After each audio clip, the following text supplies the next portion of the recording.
নমস্কার বন্ধুরা, আমি উষা আবারও চলে এলাম আপনাদের মাঝে আরেকটি গল্প নিয়ে। আজকের গল্পটি স্বামীর মৃত্যুর পর নাকি দেওরকে বিয়ে করতে হবে, সিঁদুরের শর্ত। এ কি পরিবারের রেওয়াজ নাকি ভয়ঙ্কর ষড়যন্ত্র? পাঠে আমি উষা। আজ থেকে তুমি এই বাড়ির ছোট্ট ছেলের স্ত্রী, এটাই আমাদের পরিবারের সিদ্ধান্ত। শ্বশুরমশাইয়ের শান্ত অথচ কঠোর কণ্ঠস্বর শুনে ভয়ে নন্দিতার শরীর কেঁপে উঠল। মাত্র 8 মাস আগে স্বামী অর্ণবকে হারিয়েছি সে। এখনও সাদা শাড়ি ফাঁকা, স্মৃতি আর বুক ভরা শোক নিয়ে বেঁচে আছে। শহরের একটি ছোট্ট লাইব্রেরিতে কাজ করে কোনো মতে নিজের দিন কাটায়। নন্দিতা ধীরে ধীরে মাথা তুলল। বাবা, আপনি কি বলছেন? অয়ন তো আমার দেওর, ওকে আমি ছোট ভাইয়ের মতো দেখেছি। ঘরে নেমে এলো অস্বস্তিকর নীরবতা। শাশুড়ি ঠান্ডা গলায় বললেন, এই বাড়ির নিয়ম, বড় ছেলের মৃত্যুর পর ছোট ছেলেই তার স্ত্রীর দায়িত্ব নেয়। সমাজ কি বলবে সেটা আমরা শুনব না, পরিবারের সম্মান আমাদের কাছে বড়। নন্দিতার বুক কেঁপে উঠল, কিন্তু সে জানে না বহু বছর ধরে বিদেশে থাকা অয়ন এই বিয়ের কথা জানেই না। কয়েকদিন পর সে ফিরবে। সে কি এই বিয়ে মেনে নেবে, নাকি বাড়ির বড় ছেলে লুকিয়ে থাকা এক ভয়ঙ্কর সত্যি সবার সামনে এনে দেবে?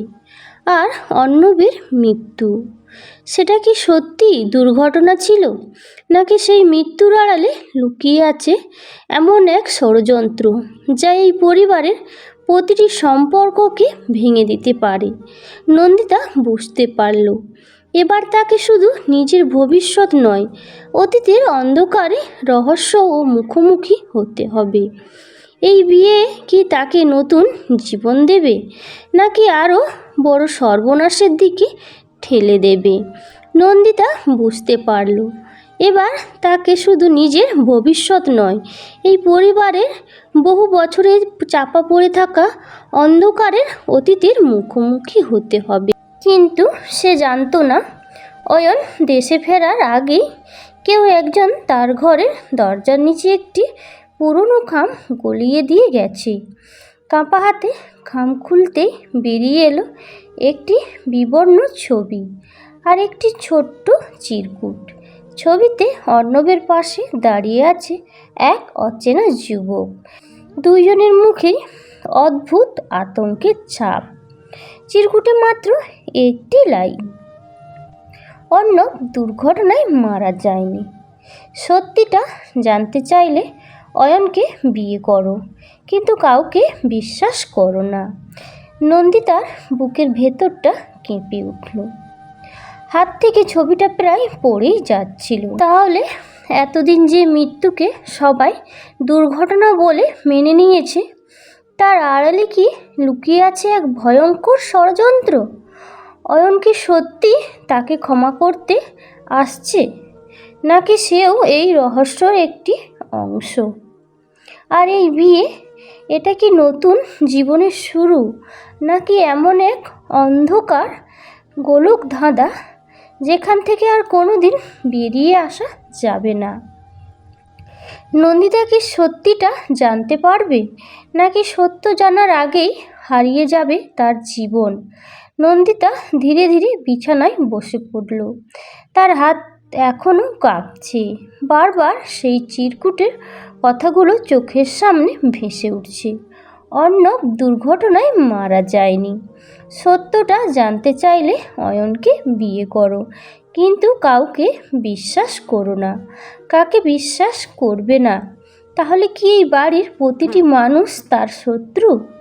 শাশুড়ি, শ্বশুর, নাকি যে মানুষটি কয়েকদিন পর বিদেশ থেকে ফিরে এসেছে তার স্বামী হতে চলেছে? হঠাৎ জানলার বাইরে এক ছায়ামূর্তি দেখা দিল। নন্দিতা ছুটে গিয়ে জানলা খুলতেই চারিদিকে শুধু অন্ধকার, কিন্তু মাটিতে পড়েছিল একটি টুকুর চাবি। চাবির সঙ্গে বাঁধা ছিল ছোট্ট কাগজে লেখা, 3য় তলার বন্ধ ঘরটা খুললেই সব উত্তর পাবে যদি সাহস থাকে। এই বাড়ির 3য় তলা বহু বছর ধরে তালা বন্ধ, সেখানে কাউকে যেতে দেওয়া হয় না। সবাই বলে ওটা শুধু পুরনো আসবাবপত্রের ঘর, কিন্তু যদি সত্যই সেখানে লুকিয়ে থাকে অর্ণবের মৃত্যুর রহস্য, সেই রাতেই নন্দিতা সিদ্ধান্ত নিল সে আর কারো কথাই চলবে না, সত্যিটা তাকে জানতেই হবে। ঠিক তখনই তার ফোন বেজে উঠল। অপরিচিত নম্বর। ফোন ধরতেই ওপাশ থেকে ভেসে এলো এক ফিসফিসে গলা, তুমি যদি বাঁচতে চাও আজ এই বাড়ি ছেড়ে পালিয়ে যাও, কারণ আগামীকাল অয়ন ফিরছে, আর অয়ন এই বাড়িতে পা রাখার সঙ্গে সঙ্গেই আবার একজন মরবে। কথা শেষ হওয়ার আগেই লাইন কেটে গেল। নন্দিতার শরীর ঠান্ডা হয়ে গেল। তাহলে কি অয়নের জীবনও বিপদের মুখে, নাকি অয়ন সেই মানুষ যাকে সবাই এতদিন ভয় পেয়ে এসেছে? কিন্তু সবচেয়ে ভয়ঙ্কর প্রশ্নটা তখনও উত্তরহীন। অর্ণবকে কে হত্যা করেছিল? কেন সেই সত্য লুকিয়ে রাখতে একটি বিধবাকে জোর করে নিজের দেওরকে বিয়ে করতে বাধ্য করা হচ্ছে? এই বিয়ে কি শুধু পরিবারের রেওয়াজ, নাকি কয়েকশো কোটি টাকার সম্পত্তি, বহু বছরের রক্তাক্ত ষড়যন্ত্র, আর এক ভয়ঙ্কর গোপন সত্যকে চাপা দেওয়ার শেষ চেষ্টা? আর নন্দিতা, সে কি সত্যি এই খেলায় শুধু একটি গুটি, নাকি অজান্তে সে এমন এক সত্যের অধিকারী যার জন্য মানুষ খুন করতেও দ্বিধা করবে না? যে মুহূর্তে অয়ন এই বাড়ির দরজায় পা রাখবে, সেই মুহূর্ত থেকেই শুরু হবে এমন এক খেলা যেখানে ভালোবাসা আর বিশ্বাসের চেয়ে বড় হবে প্রতারণা, আর সত্যের মূল্য হতে পারে মৃত্যু। নন্দিতা কি পারবে সত্যের মুখোমুখি হতে, নাকি সত্য জানার আগে সে হয়ে উঠবে পরবর্তী শিকার? ভোর 5টা। রায়চৌধুরী বাড়ির আঙ্গিনায় শঙ্খধ্বনি আর ঘণ্টার শব্দ ভেসে আসছে, কিন্তু নন্দিতার চোখে এক ফোঁটা ঘুম নেই। সারা রাত সে বালিশের নিচে লুকিয়ে রাখা সেই চিরকুটটি আর উপর চাবিটার কথাই ভাবছে। 3য় তলার বন্ধ ঘরটা খুললেই সব উত্তর পাবে। সত্যি কি সেখানে লুকিয়ে আছে অর্ণবের মৃত্যুর রহস্য?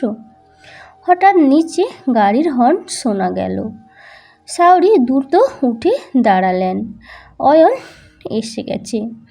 নন্দিতার বুকের ভেতরটা ধকধক করে উঠল। যে মানুষটিকে সে কোনো দিন দেখেনি, আজ থেকেই সেই মানুষটি নাকি তার ভবিষ্যৎ। কয়েক মুহূর্ত পরে দরজায় পা রাখল 6 ফুট লম্বা এক যুবক, গায়ে সাদা শার্ট, চোখে ক্লান্তি, মুখে চাপা বিষণ্ণতা। এই কি অয়ন? সে ঘরে ঢুকেই প্রথমে বাবার পায়ে হাত দিল, তারপর মায়ের দিকে তাকালো, কিন্তু নন্দিতাকে দেখেই যেন সে থমকে গেল। কয়েক সেকেন্ড নীরবতার পর সে ধীরে ধীরে বলল, এই কি বৌদি? বৌদির শব্দটা শুনে নন্দিতার বুকটা মোচড় দিয়ে উঠল। অয়ন মাথা নিচু করে বলল, দাদার মৃত্যুর খবর শুনেও আসতে পারিনি, আমাকে ক্ষমা করবেন। তার চোখে জল দেখে নন্দিতার মনে হলো এই মানুষটার মধ্যে অন্তত নিষ্ঠুরতার ছাপ নেই। কিন্তু সেই মুহূর্তে শ্বশুরের কণ্ঠ ভেসে এলো, আজ থেকে ও তোমার বৌদি নয়, 7 দিনের মধ্যে তোমাদের বিয়ে হবে। কথাটা শুনে অয়ন যেন বজ্রাহত হয়ে গেল। কি বলছেন বাবা? এটা কখনোই সম্ভব নয়। ঘরে বাতাস ভারী হয়ে উঠল। শ্বশুর কঠিন গলায় বললেন, এটা আমাদের পরিবারের নিয়ম। অয়ন দৃঢ়কণ্ঠে উত্তর দিল, মানুষের সম্মানিতর চেয়ে বড় কোনো নিয়ম হতে পারে না। আমি কাউকে জোর করে বিয়ে করব না। নন্দিতা প্রথমবার অনুভব করলো এই মানুষটা হয়তো অন্যদের মতো নয়। কিন্তু ঠিক তখনই বাড়ির পুরনো চাকর গোপাল দৌড়ে এসে হাঁপাতে হাঁপাতে বলল, বাবু, সর্বনাশ হয়ে গেছে। সবাই তার দিকেই তাকালো। তৃতীয় তলার বন্ধতলা ঘরের দরজা আজ সকালেই খোলা পাওয়া গেছে। ঘরের মুহূর্ত থেকে নেমে এলো মৃত্যুসম নীরবতা। শ্বশুরের মুখ ফ্যাকাশে হয়ে গেল। শাওরির হাত থেকে পূজার থালা পড়ে ভেঙে গেল। অয়ন অবাক হয়ে জিজ্ঞাসা করল, ওই ঘরে কি আছে? কেউ উত্তর দিল না। ঠিক সেই সময় উপরতলা থেকে ভেসে এলো একটি ভারী শব্দ। ধপ। মনে হলো যেন কোনো ভারী জিনিস মেঝেতে পড়ল। নন্দিতা আর অয়ন একে অপরের দিকে তাকালো। তাদের কেউ জানতো না তৃতীয় তলায় সেই বন্ধ ঘরে এমন একজন অপেক্ষা করছে যাকে এই পরিবারের 5 বছর আগে মৃত বলে ঘোষণা করেছিল। গোপালের কথা শেষ হতেই পুরো বাড়িটা যেন নিঃশব্দ হয়ে গেল। কারো মুখে কোনো কথা নেই, শুধু দূরের দেয়ালে ঘড়ির টিকটিক শব্দ যেন আরও স্পষ্ট কানে বাজতে লাগলো। অয়ন চারিদিকে তাকিয়ে অবাক হয়ে বলল, একটা তালাবন্ধ ঘর খোলা পাওয়া গেছে, আর আপনারা সবাই এমন ভয় পাচ্ছেন কেন? ওই ঘরে কি আছে? কেউ উত্তর দিল না। শ্বশুর অমরেশ রায় চৌধুরী কপালে বিন্দু বিন্দু ঘাম ছমছে। অরুণা দেবীর ঠোঁট কাঁপছে। মনে হচ্ছে বহু বছর ধরে লুকিয়ে রাখা কোনো গোপন সত্য আজ নিজের মুখ খুলতে চলেছে। ঠিক তখনই আবার ধপ করে শব্দ এলো। উপরতলা থেকে আবারও সেই ভারী শব্দটা ভেসে এলো। তারপর ঠক ঠক ঠক। মনে হলো কেউ যেন ধীরে ধীরে কাঠের মেঝেতে হাঁটছে। বাড়ির সবাই একসঙ্গে তৃতীয় তলার দিকে তাকিয়ে রইল। গোপাল ভয়ে ভয়ে কাঁপতে কাঁপতে বলল, আমি নিজের চোখে দেখেছি বাবু, দরজাটা খোলা ছিল আর ভেতরে ভেতরে একজন দাঁড়িয়েছিল। কে? অয়ন চিৎকার করে উঠল। গোপাল ঠোঁট শুকিয়ে ফিসফিস করে বলল, আমি মুখটা ঠিকমতো দেখতে পাইনি, কিন্তু সে আমাকে দেখে হেসেছিল। কথাটা শেষ করে গোপাল জ্ঞান হারিয়ে মেঝেতে লুটিয়ে পড়ল। নন্দিতার বুকের ভেতরটা কেঁপে উঠল। আর আঁচলের ভাঁজে একটা লুকিয়ে আছে সেই রূপোর চাবি। তাহলে কি সত্যি ওই ঘরের সঙ্গে অর্ণবের মৃত্যুর কোনো সম্পর্কও লুকিয়ে আছে? নাকি কেউ ইচ্ছে করে এতদিন ধরে ওই রহস্যটাকে লুকিয়ে রেখেছে? অয়ন আর এক মুহূর্ত অপেক্ষা করল না। আমি এখনই উপরে যাচ্ছি, আজই জানবো ওই বাড়িতে কি লুকিয়ে রাখা হয়েছে। সে সিঁড়ির দিকে এগোতেই অমরেশবাবু বজ্রকণ্ঠে বলে উঠলেন, এক পাও এগোবে না অয়ন। এই দরজা খুললেই এই পরিবারের সব শেষ হয়ে যাবে। অয়ন থেমে গেল। তার চোখে তখন রাগ, অবিশ্বাস আর হাজার প্রশ্ন। নন্দিতা বুঝতে পারল আজ যে সত্য সামনে আসতে চলেছে তা শুধু একটি মৃত্যুর রহস্য নয়, হয়তো এই পরিবারের অস্তিত্বকেই বদলে দেবে। ঠিক সেই সময় নন্দিতার ফোনে আবার সেই অচেনা নম্বর থেকে একটি বার্তা এলো। কাঁপা হাতে সে স্ক্রিনের দিকে তাকালো। বার্তায় লেখা, দেরি হয়ে গেছে। সে জেগে উঠেছে। তার নিচের আরেকটি লাইন, অর্ণবই ছিল প্রথম শিকার, এবার পালা অয়নের। নন্দিতার হাত থেকে ফোনটা মেঝেতে পড়ে গেল। সে আতঙ্কিত চোখে অয়নের দিকে তাকালো। অয়ন তখন ধীরে ধীরে তৃতীয় তলার সিঁড়ি বেয়ে উপরে উঠছে। আর ঠিক সেই মুহূর্তে বহু বছর ধরে বন্ধ থাকার ঘরটার ভেতর থেকে ধীরে ধীরে কড়কড় শব্দ করে দরজাটা নিজে থেকেই খুলতে শুরু করলো। ভেতরে অন্ধকার থেকেও কারো ভারী নিঃশ্বাসের শব্দ এলো। তারপর একটি কণ্ঠস্বর, অয়ন, এত দিনে ফিরলি?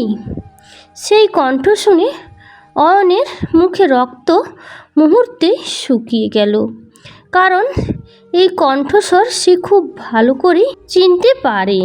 এটা তার মৃত দাদার অর্ণবের কণ্ঠস্বর। অয়ন পা যেন সিঁড়ির মাঝখানে থেমে গেল।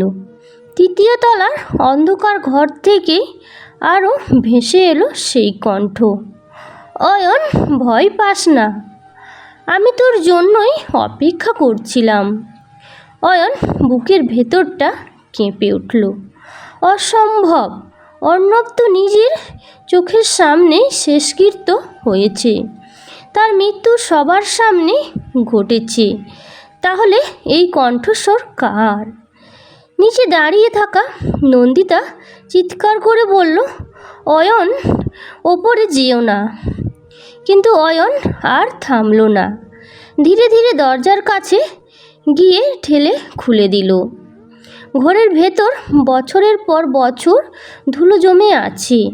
ভাঙা আলমারি, পুরনো আসবাস, ছেঁড়া পর্দা, সব কিছুই যেন সময়ের সাক্ষী। কিন্তু মানুষ কেউ নেই। শুধু জানলার পাশে একটা পুরনো ট্যাপ রেকর্ড পড়ে আছে। হঠাৎ সেটার ভেতর থেকে আবার বাজলো, অয়ন, তুই ফিরছিস? অয়ন ছুটে গিয়ে রেকর্ডটা বন্ধ করে দিল। নিচে দাঁড়িয়ে থাকা সবাই হাঁপ ছেড়ে বাঁচল। অমরেশবাবু ধীরে ধীরে সিঁড়ি বেয়ে উঠে এসে বললেন, আজ থেকে 25 বছর আগে এই ঘরে একটা ভয়ঙ্কর ঘটনা ঘটেছিল। তারপর থেকে এই ঘর বন্ধ, কেউ কখনো এখানে আসে না।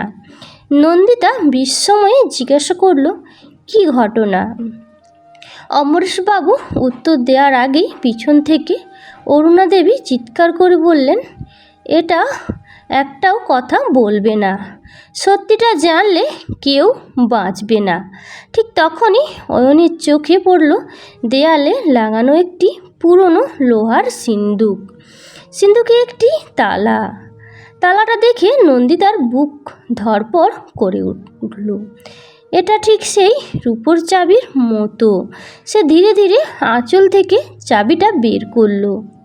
অয়ন অবাক হয়ে বলল, এই চাবি তোমার কাছে এলো কিভাবে? নন্দিতা সব ঘটনা খুলে বলল। রহস্যময় চিরকুট, রাতের ছায়ামূর্তি আর দরজার সামনে পড়ে থাকা চাবির কথা। ঘরে আবার নেমে এলো নিস্তব্ধতা। অয়ন কোনো কথা না বলে চাবিটা নিয়ে তালায় ঢুকিয়ে ঘুরিয়ে দিল ক্লিক। তালা খুলে গেল।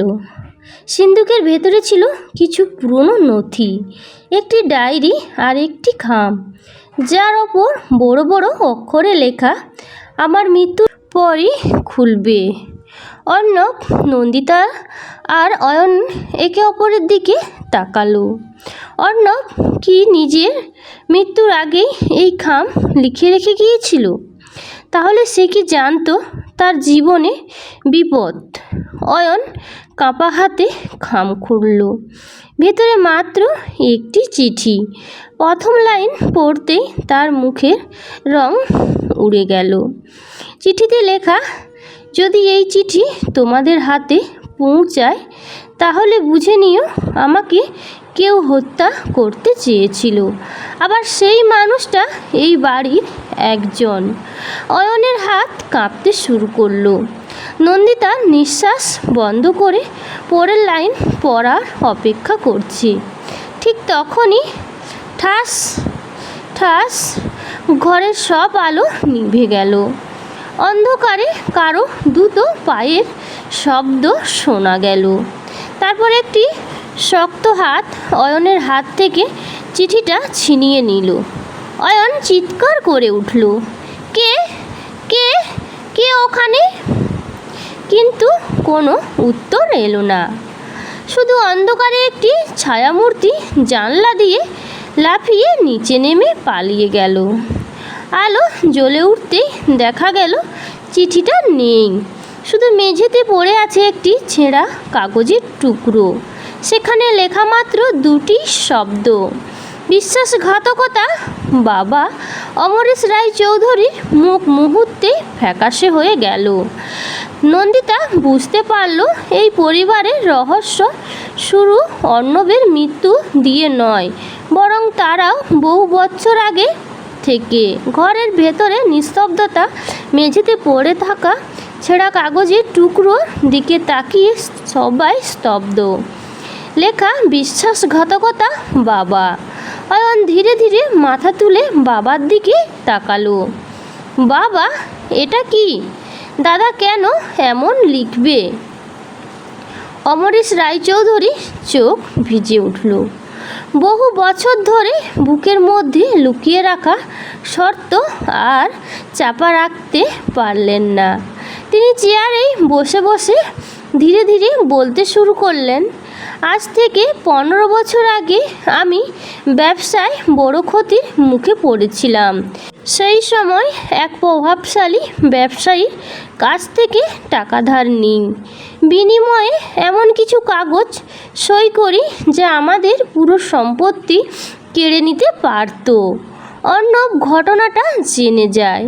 সে আমাকে বাঁচানোর জন্য সেই লোকের বিরুদ্ধে প্রমাণ জোগাড় করছিল, কিন্তু সেদিন সে প্রমাণ নিয়ে ফিরছিল, সেদিনই তার গাড়ির ব্রেক কেটে দেওয়া হয়।